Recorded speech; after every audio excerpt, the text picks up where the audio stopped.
But thank you to the Aurora Library for focusing on the Fox River. I'm assuming, like everybody else, you think the Fox River is the most important resource that we have in our community, ties us together.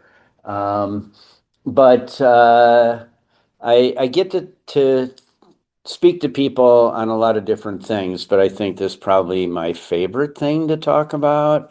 One of my mentors. Um, so, um, you might notice the signature of the fox. So that's what's in black and white. So when he left a message, he signed it almost always. And I have imposed over that the Friends of the Fox River logo. And so you might notice that the O in Fox for Friends of the Fox River is very similar to the Fox's signature, and that's on purpose. And we feel like we are operating in the shadow of the fox. We have the same values, different time, different techniques, but the outcome is the same to protect and restore the Fox River, and primarily through educating people and advocacy. So, what I intend to do with our time together is tell you a story, probably several different stories. Could you raise your hand if you know who the fox is?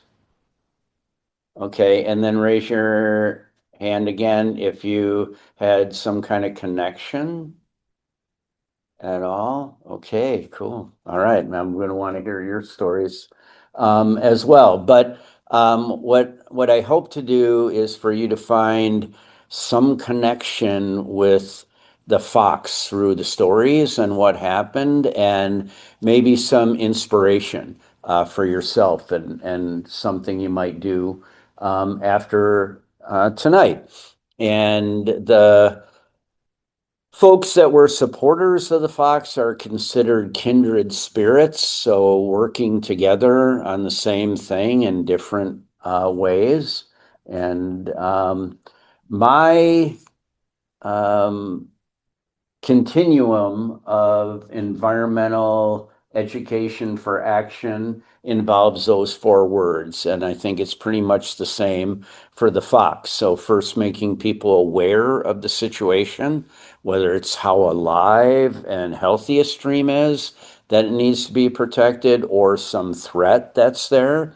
And then developing an understanding about it. And that usually spurs an appreciation, either really positive or really negative, and then you do something about it. It can be as simple as roadside litter. But so that's what he used, and that's what I used. Come on.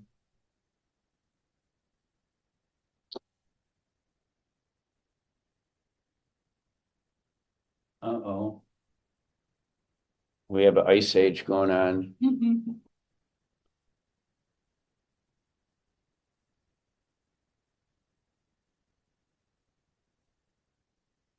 Okay, we're good. All right, so I'm not the only storyteller about the fox.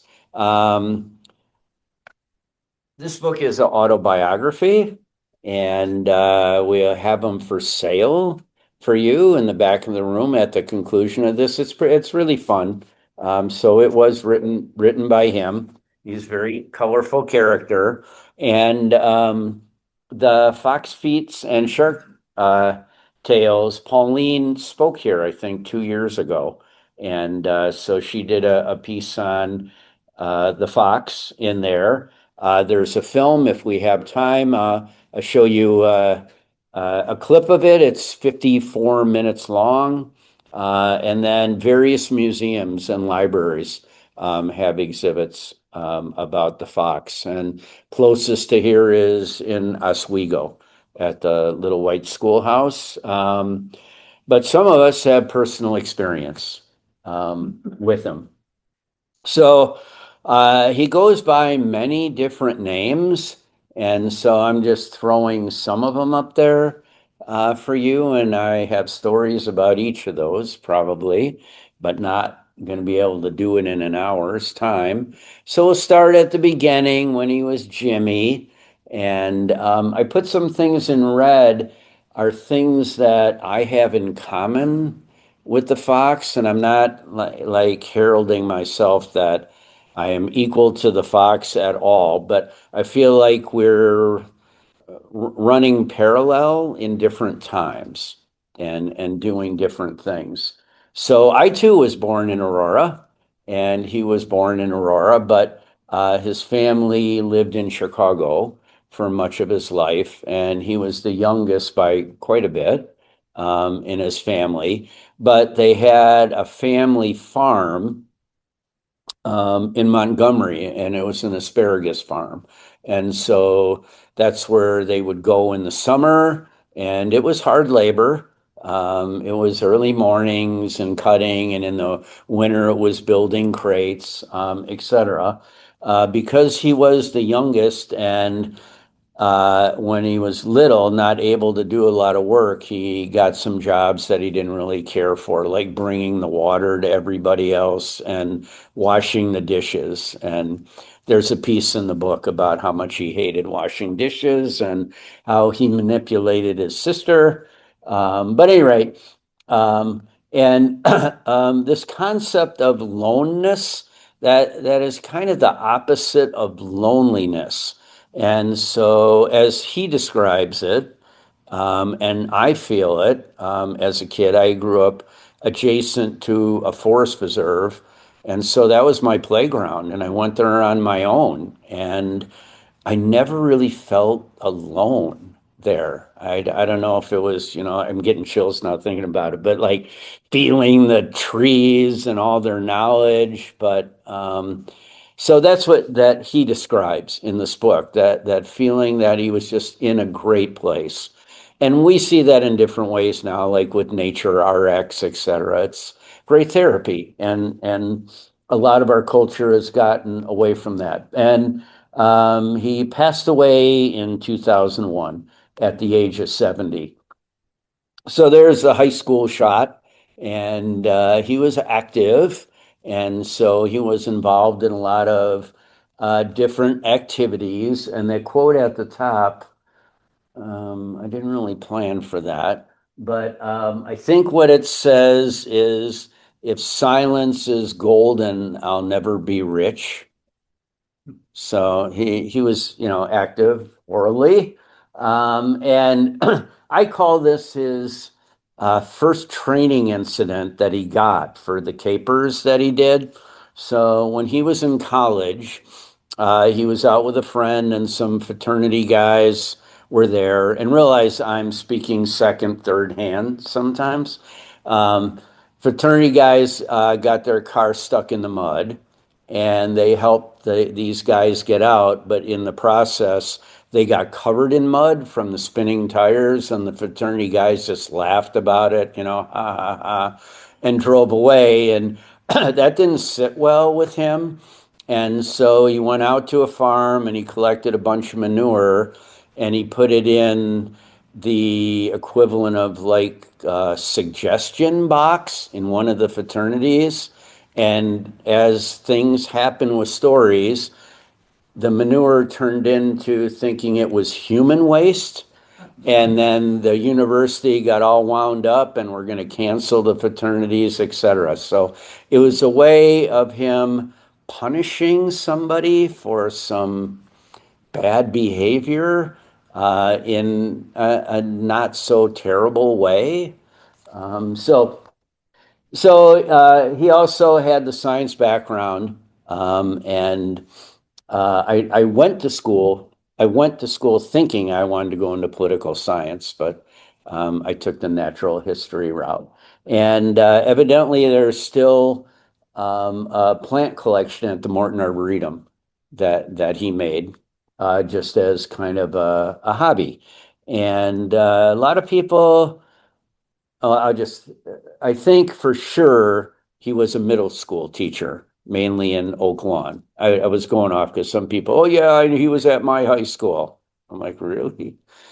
Okay, so While he was a middle school teacher, he talked to his students about the environment and protection, and they called him out one day, like, you drive here, like your car pollutes, like, you're being hypocritical to that. And so he decided that he would allow them to paint on his truck. And so that's what they painted on the side of his truck.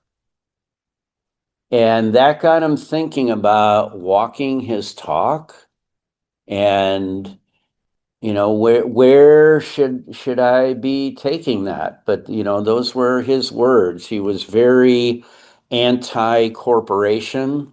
One thing that seemed to really get him the most was greed and knowing that you're doing something wrong, like let's just say polluting the environment, and you have the technology not to have to do that, but you do it anyways for more money. And that incensed him. So that was an important turning point in his story. And he would walk along later when he moved to the family farm. I guess I left that piece out. So after Grandpa passed away, the family moved to Montgomery on the farm, and then Jim ended up staying there for the rest of his time. So he would walk along in Montgomery and Aurora along the river, and he had a dog, Blitz. And that's not Blitz, that's my dog. I created a new breed. It's a river terrier. And so I too, almost every day, wander along the river and discover things with the dog. And one day there was pollution going on. So in his time, the end of the 60s, there were times when after rain events, it was raw sewage in the river. There were some pollution laws, but they were weakly enforced generally. And so he was in a place by Dial Corporation, a soap factory, and it was sudsy often. And he mentions that. But he tells the story about coming upon a family of ducklings, and it's so sweet. And he came back the next day, and the area was full of suds, and it was orange legs up. Everybody was dead, and he took a duckling and tried to resuscitate it, and that was a tweaking moment for him. Like somebody needs to step up and defend the wildlife that's here. And so that's why I just put game on. It's a little more complicated to that, and several other stories all coming together.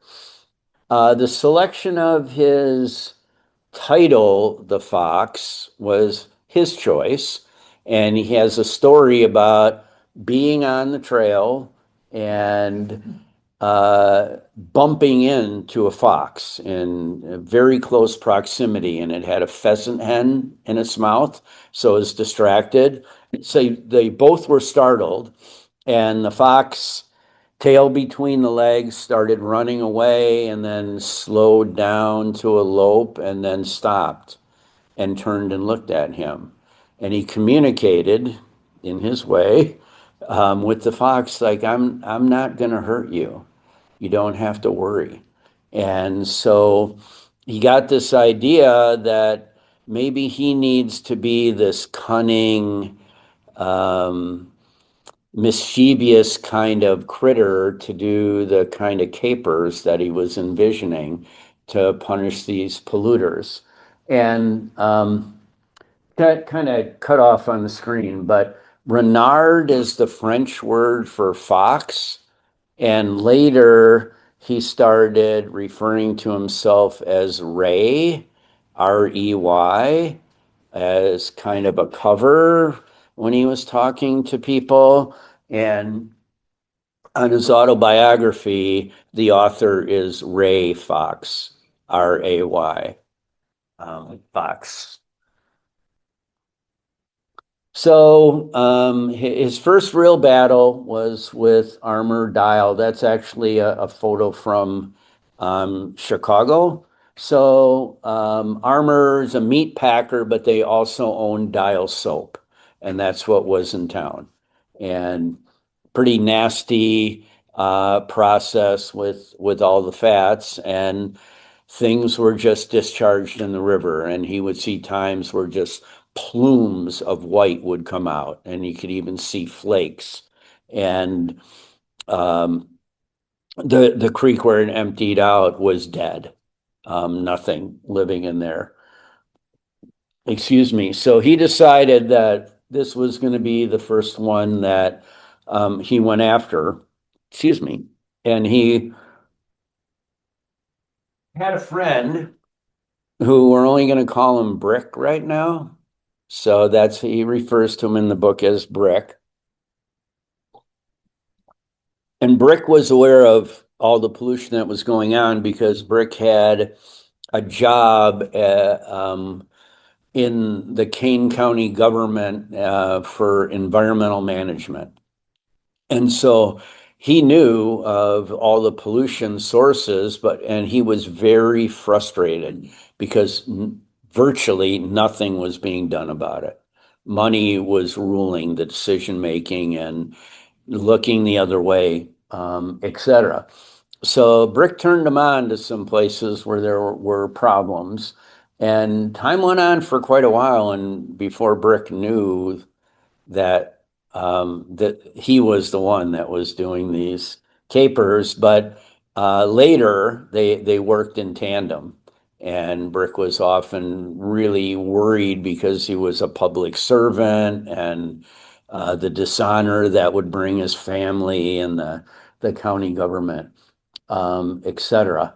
And also, it was a problem at the sanitary district. I'm not going to be able to remember the quantities of what they were allowed to send to the sanitary district, but it was like 800 times over what they were allowed. They were sending there, and they couldn't treat what was coming in there. So it was a multifaceted problem. For here, he used lesson two, and this was a story that Brick told him about two people that shared a property line, and Old Man Johnson had a failing septic field, and it was just a pipe, and it went downhill to Harvey Smith's property. And Harvey had asked Old Man Johnson many times, like, we got to do something about this. Your sewage is coming on my property. So one day, Harvey Smith packed a pipe full of oatmeal or barley. Maybe it was just oats. Maybe I'm making up oatmeal. I think it was just oats, and the oats swelled and plugged the pipe up, and it went backwards. And that clicked for the fox, like, oh, if I just plug up the pipe, it won't be going into the creek and the river, and they'll get some of their own medicine. So on his very first caper, he did a roadside litter cleanup. And back then it was not just straws and single-use cups. It was mattresses and carpet padding and diapers. And so he collected all the stuff, and including a tree stump, and he dumped it in the outfall so that it plugged it up and backed up into the plant. And he did this at this particular spot several times. They were not quick learners there.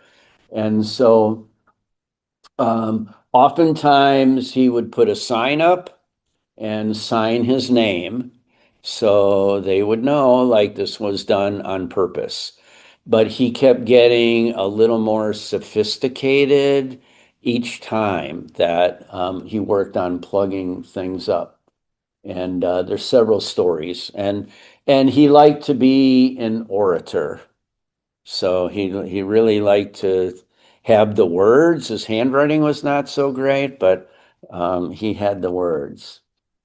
And so he took on a different tactic along the way, and he found somebody that would make him stickers. And actually, there was a Clean Streams, not going to remember the last name of it, but it was a group of neighborhood people that just wanted to care for streams, and they collected some money and gave it to him. So he had a budget. And so the idea was to make those stickers, but to put them in stores. And he put his flyers up in windows in stores that were selling Dial soap. So it was his tactic to educate the public, but put another layer of pressure on. And then there were some others. And this one was also in Aurora, and this was plugging up their waste. And I'm not remembering exactly what was different about that one. But along the way, he was not just like doing this punishment, he was trying to go through the process as well. And so notifying the attorney general and having petitions filed, et cetera. But money was ruling the territory at the time. He capped the smokestack. That's what it was from this last one. And so he had advanced to start using cement along, so he would put stuff in there and then cement it in. So they'd have to come out with the backhoe and dig it out, etc. But in this particular one, it was not just what they were dumping in the river, but it was the billowing smoke that was coming out of the stacks. And in some of the stories and the videos too, people talked about it just like raining soot in their neighborhood. And they felt helpless to that. And so in that one, he figured out this inverted cone that he put in and then cemented that in with that one. And then this Jobbins, so he called him Ben Rotten. But Jobbins was a pretty influential, was a politician. He was a company owner, and the Fox had words with him one time about how can you live with yourself for just dumping in the river like this? And he goes, I don't care about the Fox River. I have a house in Wisconsin and a house in Florida. I'm just here to make money. And that was like the worst thing to say. And so that guy got some special treatment.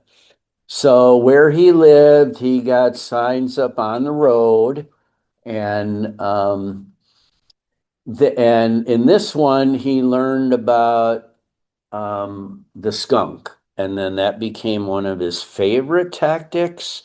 So I think it started from fish rotting, and then he just got the idea like, what's worse than that? And so skunks are bad enough, but if you put them in a 5 gallon bucket and seal the top for a couple days and leave it in the sun, it's bad. And so, according to the book, at least twice he painted the guy's house with that concoction.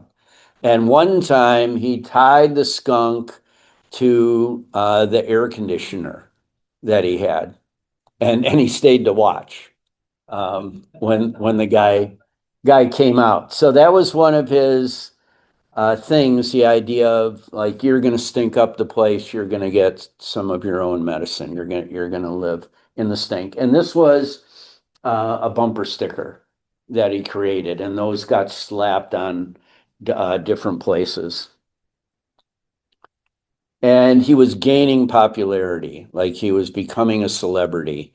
And it wasn't just locally.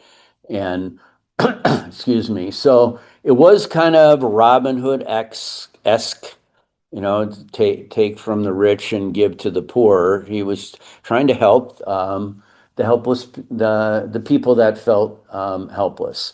And all along the way, nobody was ever physically injured from anything that he ever did. And he did damage property, but he would say things like, the public is my jury. And when people start telling me that I'm doing something wrong, then I'll think it's wrong. But what the wrong I'm doing is tiny compared to the wrong that they are doing. Um, and most of his stuff was at night, and this is why, while he was a middle school teacher, and he especially seemed to like Sunday night.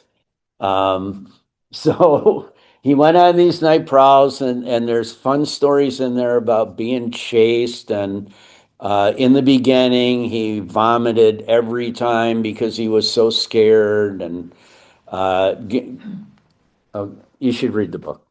And again, I mentioned the kindred spirits. He could not have done all this without lots of help. And people came in different ways, and some of them were police officers. And so they developed a system where they could learn about like when a lot of surveillance is going to be going on or when the private detectives were at Dial Corporation, and they would leave them notes at the gun club in a bottle. And then there was a hole in a tree where he could get that information as well. But then there were other people that helped him out as well. There was a story about, I think this was his final one at Dial Corporation. So, not remembering the impetus for it, the inspiration. But Brick took him out to a blacksmith, and he wanted him to fabricate him something that was going to have a butterfly valve. So kind of like a toggle that you put through the wall. So after you put it in, it spreads out. And the blacksmith wanted to know, what are you going to do with this? And he didn't want to tell. And then the guy said, like, I put my name on the work. I stand by what I do. I'm proud of it. I need to know how you're going to use this so I can do the best that I can. And so he fessed up, and the guy built him this apparatus out of angle iron. And then when he got the bill, it was $65. And he goes, "You worked so long on that, that's all." He goes, 65 was for the material, the labor's free. So, when people saw what he was doing, a lot of them wanted to be part of that, and they were empowered by that. So that when he put in the pipe and he had to go down through a manhole like 30 feet, it weighed 130 pounds. He talked about carrying it through the field to get there. The pipe was half full of water, nasty water, but he put it in, and then when the pressure came, the legs dug in the creek between the pipes and held it there. And that one worked really well. So that's Brick. Does anybody here know Dick Young? So I would call Dick Young one of my mentors. When I came to the Valley here, I was looking for help. And I knew, I had a bachelor's degree, but I wanted to learn more. And so Dick Young was a legend when I came here. So in the early days, he worked for whatever it was, Department of Environmental Management, and he was supposed to be kind of the cop, but he didn't get support, and that's why he was so frustrated. So Dick rhymes with brick, so that's how he got the brick title. Um, so Dick Young has a forest preserve named after him, and that book is kind of the botany Bible for our local area. So it's not just a field guide, but so many places are described in there. And well, I'll share one of the highlights of my life was Dick Young was probably 80 at the time, and he was leading a walk and he couldn't remember the name of a plant. Like he'd seen it, a skillion times, and I knew it, and so I respectfully said it, and in my mind, like, Dick Young didn't know it, and I did. It's huge for me. I was humble about it, but in my mind, I wasn't.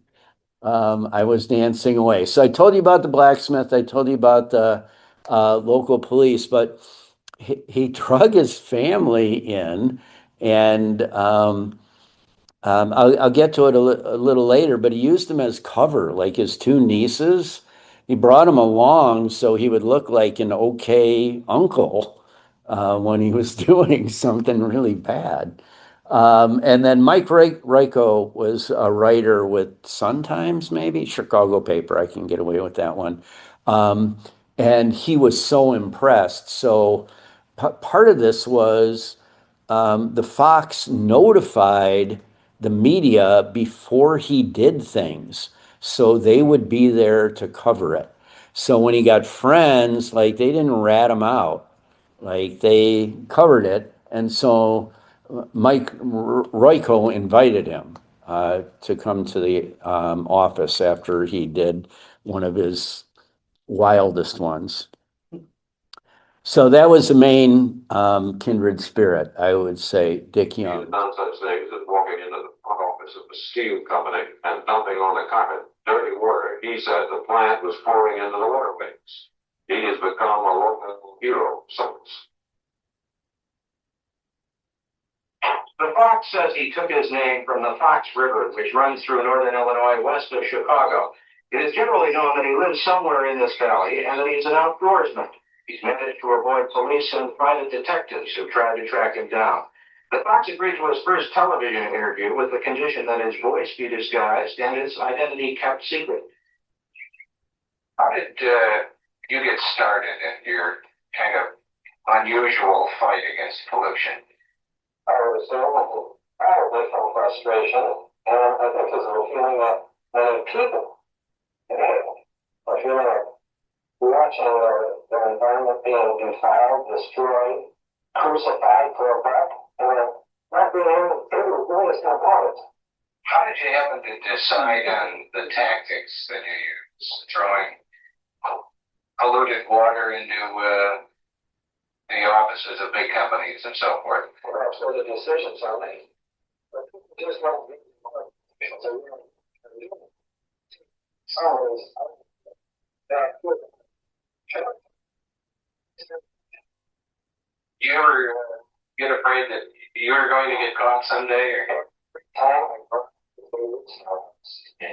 I've been able to turn it. So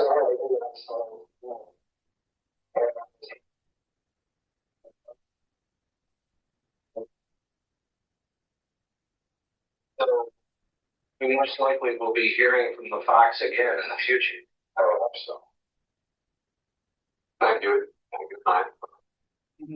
So he felt a little violated, actually, how that got set up because he was told that he was going to be able to promote this legislation about protecting scenic rivers in Illinois. And that's what he was going to get interviewed about. And he did get interviewed about, but that got edited out. And so that's what they got. So he wasn't so hip on ever doing that again. But that shows you the persona of hiding behind the tree to protect his identity. So that glycerin factory that was in Aurora, so he did two capers on that and things weren't changing. And so then he found that their home office was, I don't remember exactly where, but it was right off the interstate. And so he thought maybe that's who should learn about the problem.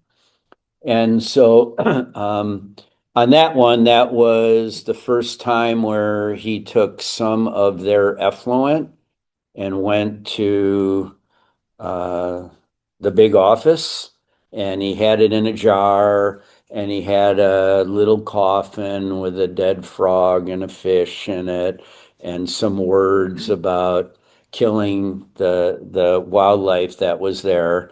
And then he just spread it out um, on the carpeting and ended up being on the receptionist too because she got too close. But he got out of there.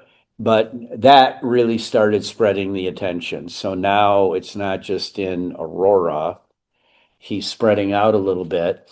And to work with US Steel, this took lots of reconnaissance and understanding shift changes and how to be able to get down and get the effluent. So it was in the South Works and the Gary plant.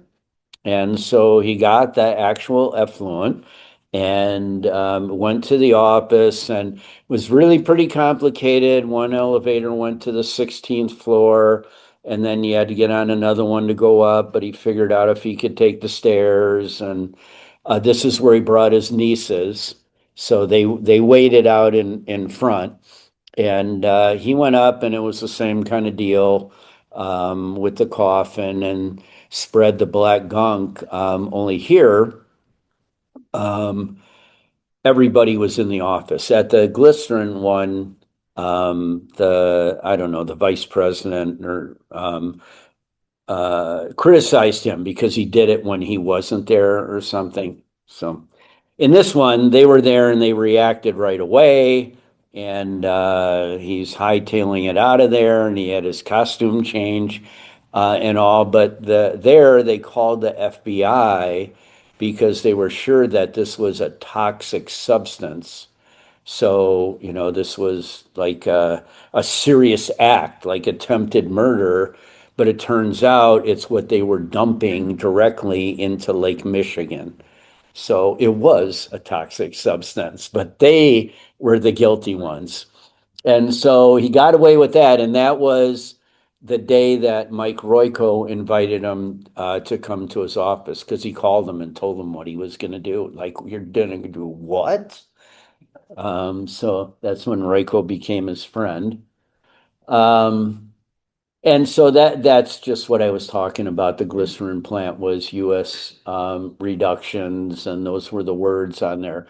Oh, yes. In addition, at US Steel, before the goop on the carpet, he created 8 foot tall, 200-foot long banner that he put up on a train trestle by himself. And that's what it read. We're involved in murdering Lake Michigan. He's driven dude. And so this was really the last big one. And so Mayor Daley wanted to build an airport out on the lake. He didn't like that. And so somebody made that cartoon for him. I don't remember the exact size, but let's just say it was something like 3 by 4 feet. And for this one, he had two goons. One was a teacher. His job was just to be big. And then another friend, and they went with him, and he went to the Picasso statue to put this up, and that's what it says up there. So it's an outhouse. It's okay to use it. I do. It's the U.S. Steel guy. But as he was putting it up, he heard behind him, "Sir, take that sign down. Sir, take that sign down, or you'll be arrested." And then he just ignored him and he took off running. And he almost got hit by a bus and a taxi. But the guy's job were to get in front of the pursuer, and that was successful. And then they picked him up after his clothing change a couple blocks away, and they got away with that one. And Mayor Daley was mad, and Mayor Daley came out and said some things. So just looking back, that's just a little sampling of the stories. But here's his logbook, and things came out of it. Like he got international media coverage out of it. I don't know if you remember the show Room 222. So there was an episode, and the student wants to be this superhero and protect against pollution, etc. So you can read those for yourself, but an interesting one that I was involved with when I first got connected with Friends of the Fox River. I got introduced to this group. It was some Sierra Club people, but it was the green team from Dial Corporation, and they were doing water quality monitoring in the creeks and using their lab. And so that's how I got introduced into the water quality monitoring. And so it's just very interesting. So the ones that were the big polluters 20 years later had employees monitoring water quality as volunteers. And so some of them closed over time. So that was kind of his short career of being this prankster, jokester, um, educator. And then he got involved with these guys. And this trip is unbelievable. And they're going to celebrate their 50th year in Elgin. So one of the main ones was a high school teacher from Larkin High School. And they did the complete reenactment, like through the winter, carrying the big canoes as portages. So um, his character, I think, is on a panel in the back, who he was representing, but that's a piece of what he said in his speech. So the idea was telling these people that 300 years ago in 1673, I was here, and the air was clean, and the waters were abundant with fish. What did you do? Why did you do this? Why would you do this and leave it for your children? And then the shame, I'll be back and let's see how you do. So they went town to town and people helped feed him, but he got to leave his message all along the way. So, in the early 70s, after his capers, he started focusing on educating youth primarily. And he started an organization called Friends of the Fox. And it was a coalition of Naperville, Central, East and West Aurora. I'm gonna leave out one or two. There's an elementary school in there, but he got to the teachers and they put on a mock funeral in Montgomery. And so Governor Stanton was the governor of Illinois in the 50s, and he had this idea that if we build dams and locks, you're going to be able to go all the way from the chain of lakes down to the Gulf of Mexico. And Montgomery's dam was built under that plan. And I saw the plan for Geneva and building the lock. He wanted to build 22 dams along the way.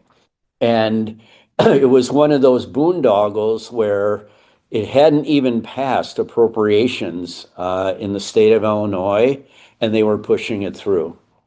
I have a highway up in my neighborhood similar to that kind of project. So they did a funeral, and it was only like an hour long, but some girl blew taps, and they had some of the Voyager guys bring their big canoes, and a priest read like last rites to the river kind of thing. And it was 300 kids showed up for that.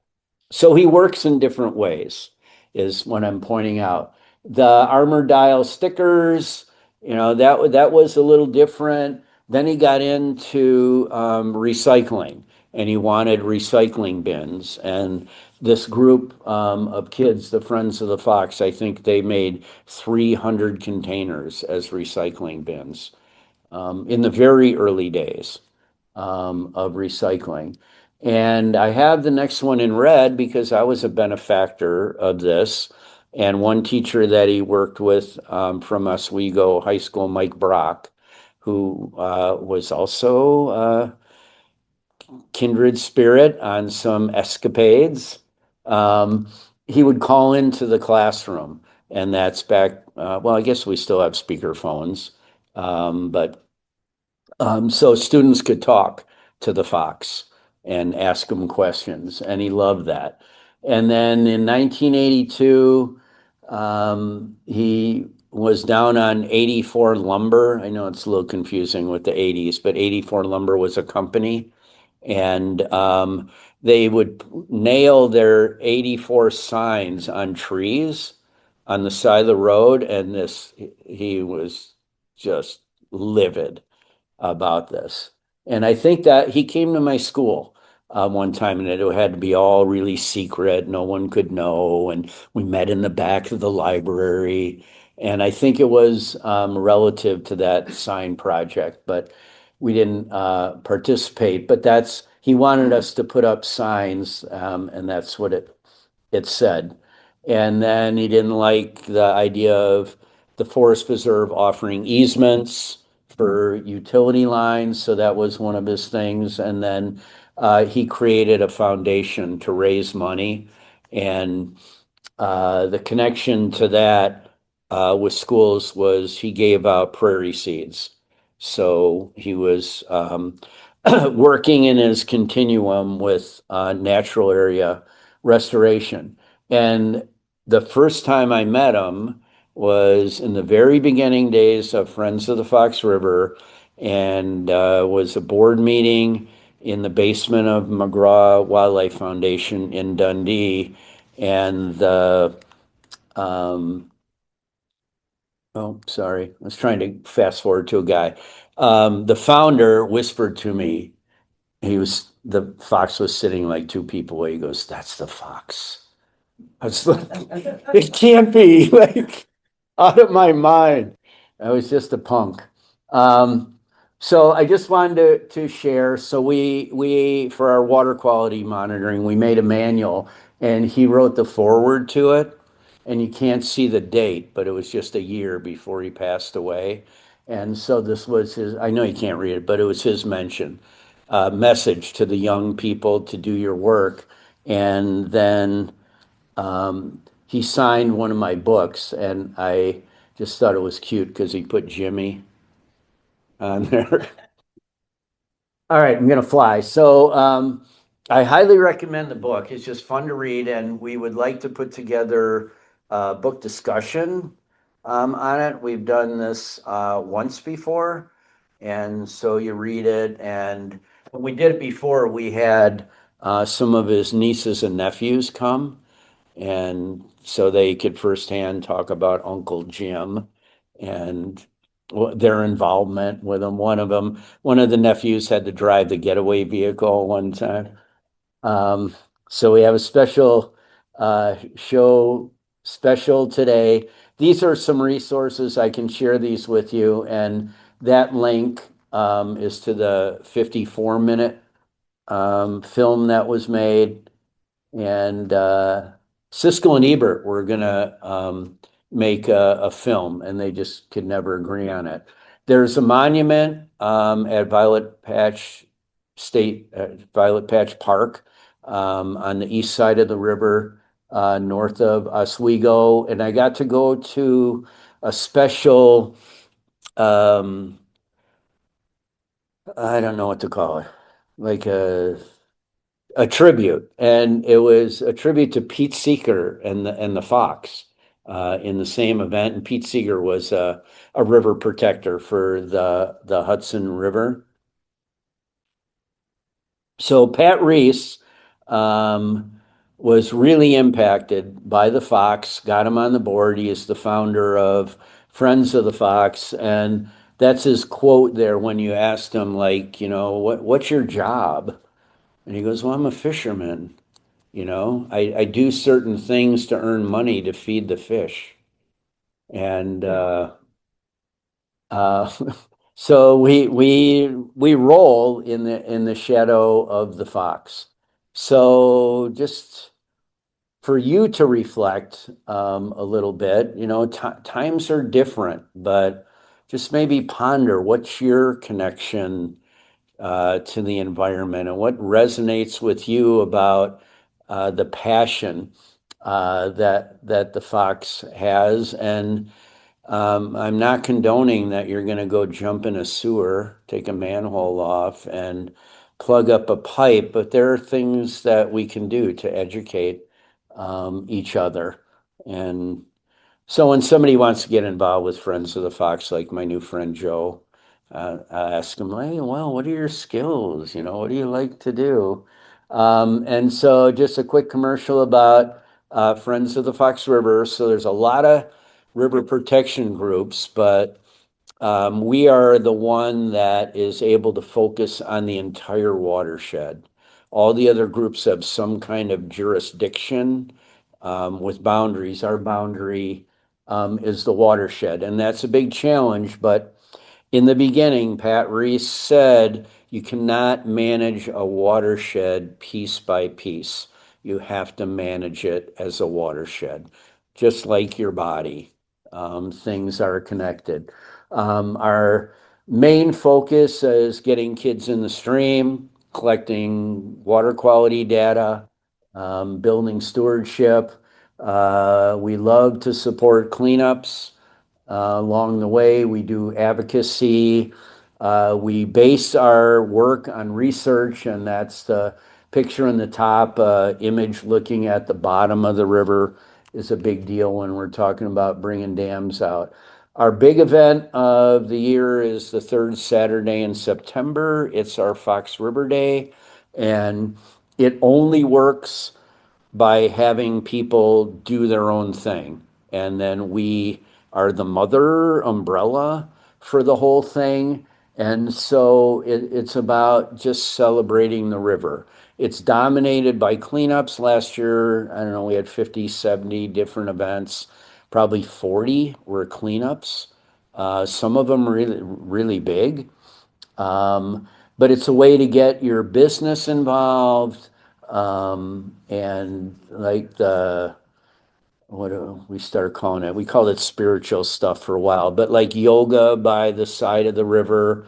So I just ask people if you like walking your dog by the river, like do a dog walk event, and maybe somebody will give you dog treats to give out, but just celebrate your dog can swim in the river now. Now it's safe to do that. You like to bike ride, get a group together and ride along on that day. And then we put it on our website, and then people can see.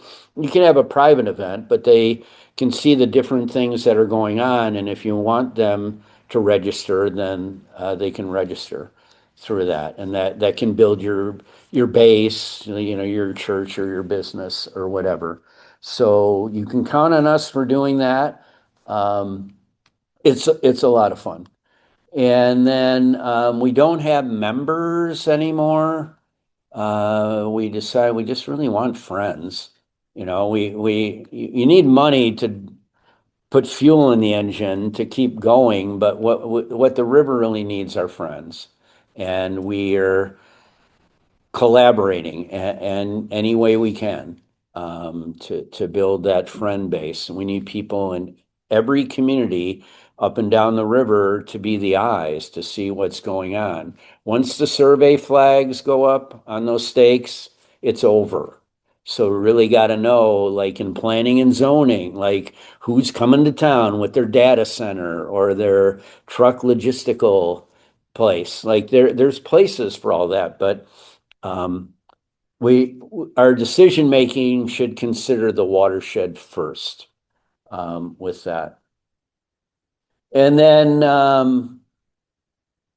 I probably should just end, but we are, as I said, we're in different times, but we've come a long way with the water quality of the river, but with the recent program cuts, job cuts, um, we're going to take a lot of steps back, but this is a time when we have to be the voice of the river, and stand. And so we offer advocacy opportunities. There's been a couple attacks on the Clean Water Act and opportunities through the EPA for um, public comment. We're really lucky to have the river, but we're especially lucky to have a local legend that did that. Like, go ahead. I don't know if you want to get into this process. Did any of this activism preempted death? I mean, did that cause his death? Maybe being around those polluters and stuff? Oh, boy, I don't know that. You're putting your hands in there, you're Yeah. breathing it, you just. Well, I think about our times, like how fun it was to mess around with mercury on the lab table. And when we had grease on our hands, we used gasoline, right, to wash it off. Like, no, I don't think so. And I'm not remembering his cause of death, but hard to know. Mhm.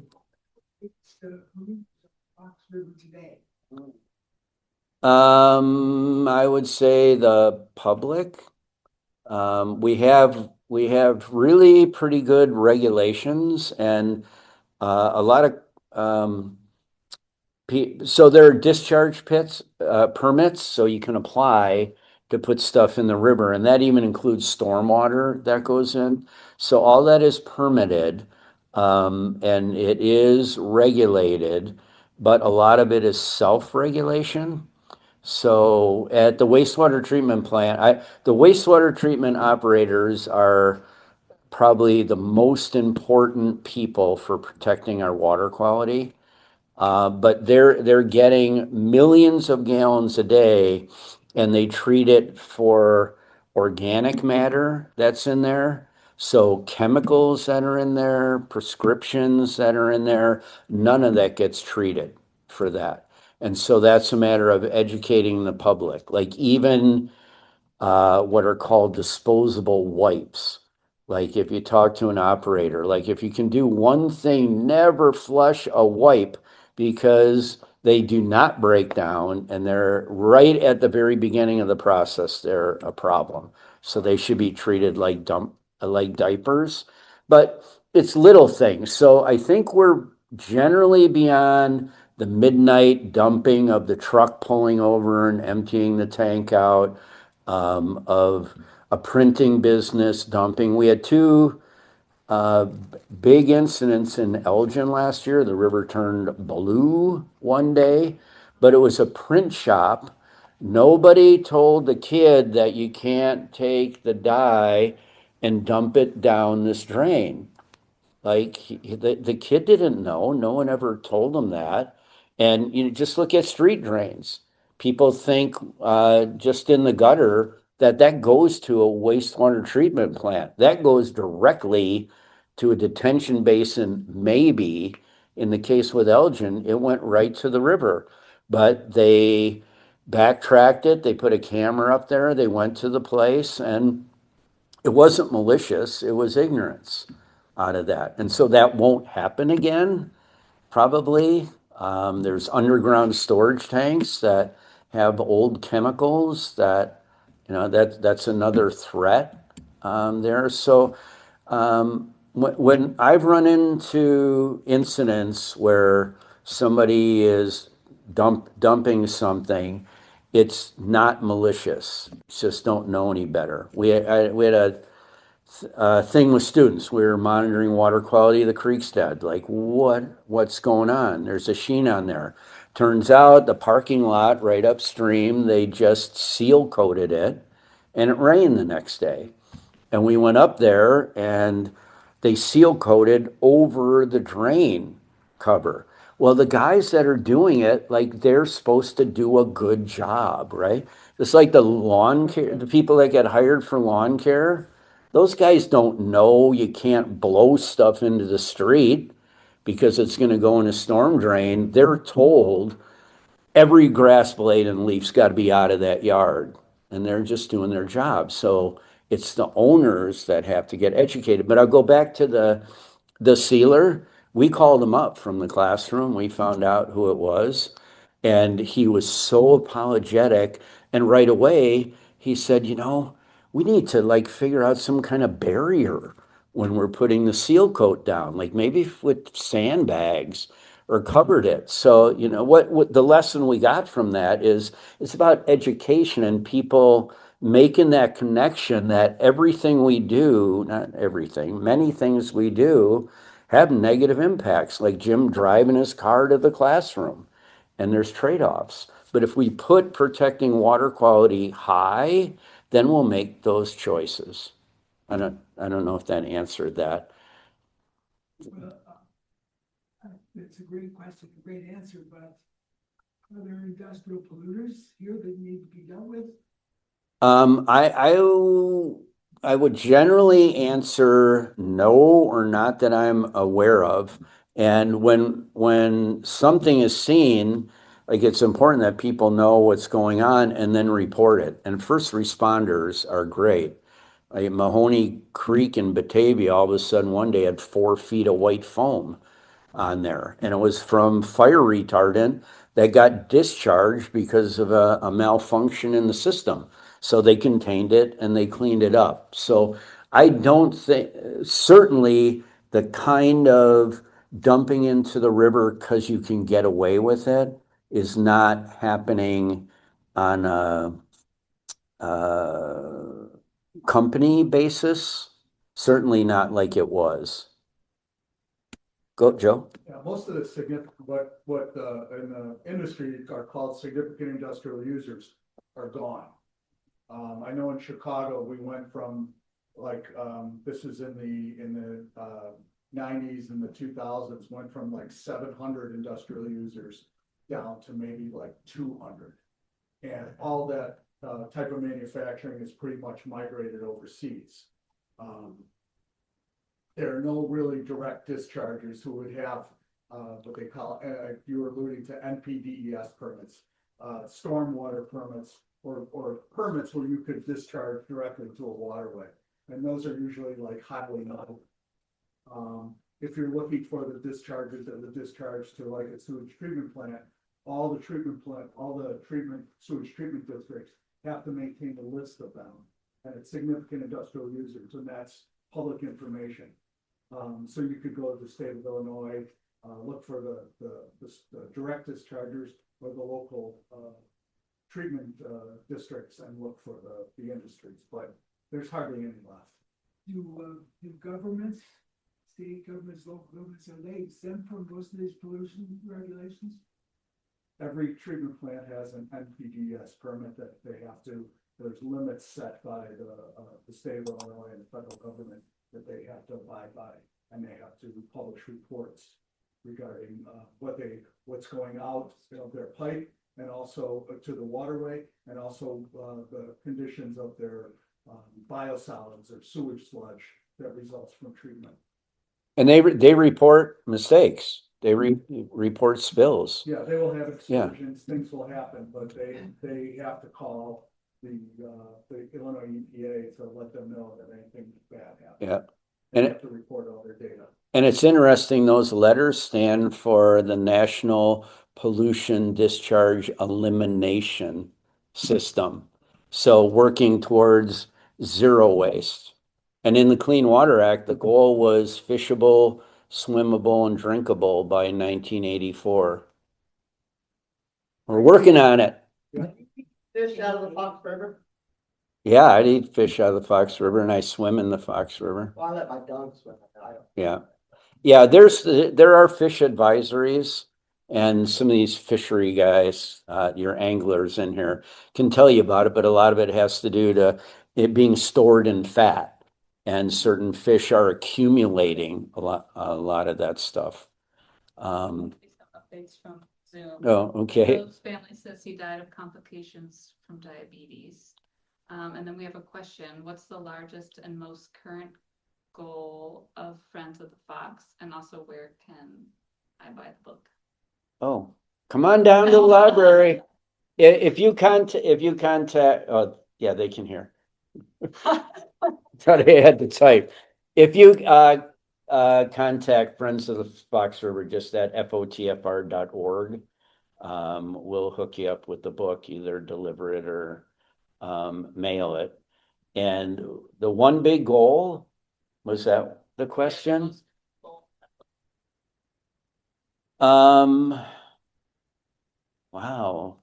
I would say that every child has an experience to get in their local stream and see how alive it is. Or everybody can just like get on the water somehow and build that connection, and value it. Oh yeah, sorry.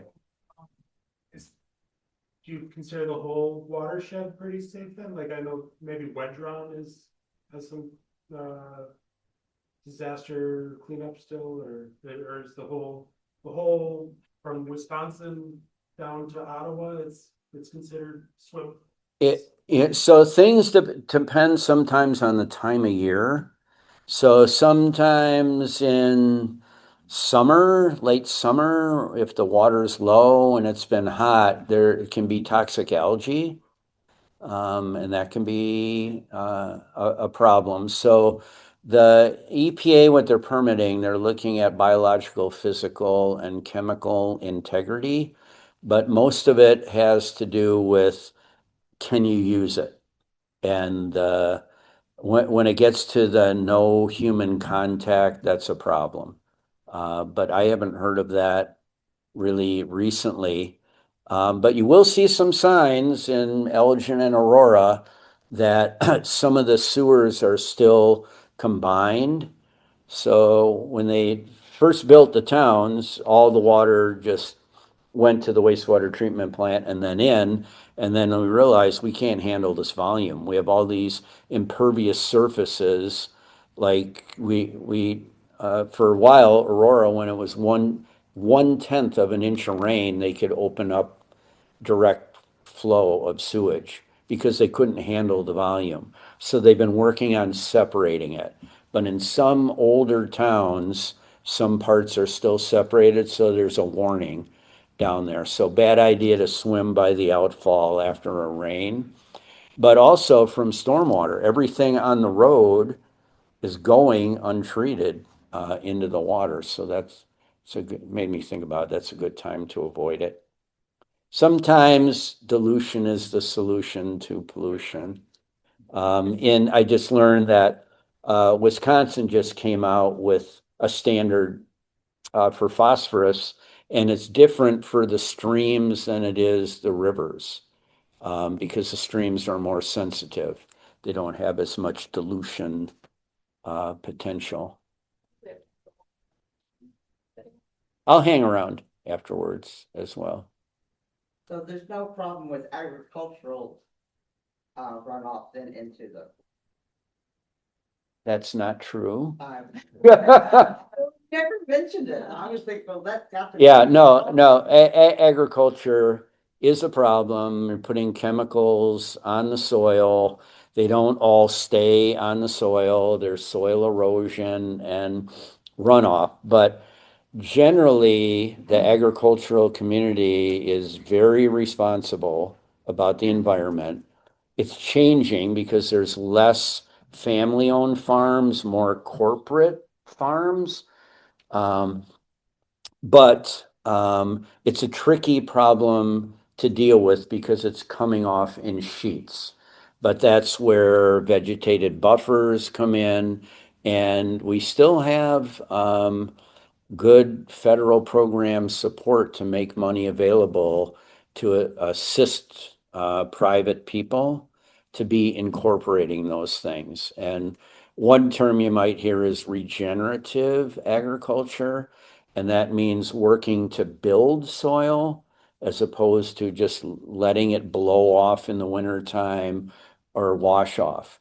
And now after being into it for at least 5 years, those regenerative farmers are able to show a profit now.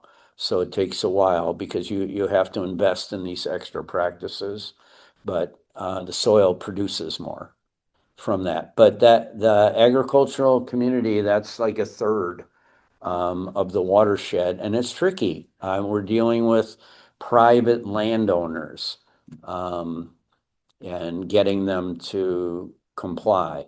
And it's a very difficult thing to monitor as well, what's coming off. And so you can do water quality monitoring upstream and downstream of a place and think that you're getting it, but some of that's a snapshot as well. But Agriculture is a challenge. Thank you so much, Gary. Thank you, everybody.